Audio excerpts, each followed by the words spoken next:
নীলু খুব সাধারণ একটা ছেলে যে আঁকতে খুব ভালোবাসে, কিন্তু তার কাছে দামি কোনো রং নেই।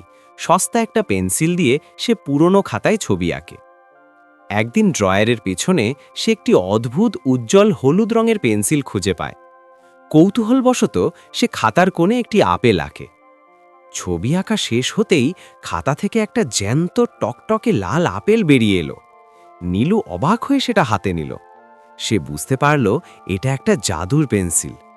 নীলু খুব খুশি হয়ে গেল। সে একের পর এক খেলনা, চকলেট আর সুন্দর সুন্দর জামা আঁকতে লাগল। তার ঘর দামি জিনিসে ভরে গেল।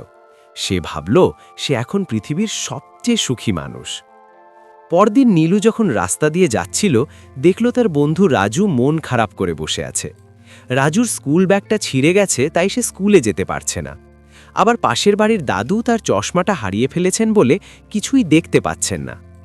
নীলু ঘরে ফিরে এসে তার দামি খেলনাগুলোর দিকে তাকালো। সে ভাবল, এই খেলনাগুলো শুধু আমাকেই আনন্দ দিচ্ছে, কিন্তু অন্যদের কোনো কাজে আসছে না। নীলু আবার জাদুর পেন্সিলটা হাতে নিল। সে রাজুর জন্য একটা মজবুত নতুন স্কুল ব্যাগ আঁকল। দাদুর জন্য একটি সুন্দর চশমা আঁকল। তারপর সে বস্তির বাচ্চাদের জন্য অনেকগুলো খাবারের প্যাকেট আঁকল। নীলু সবাইকে এই উপহারগুলো বিলিয়ে দিচ্ছে।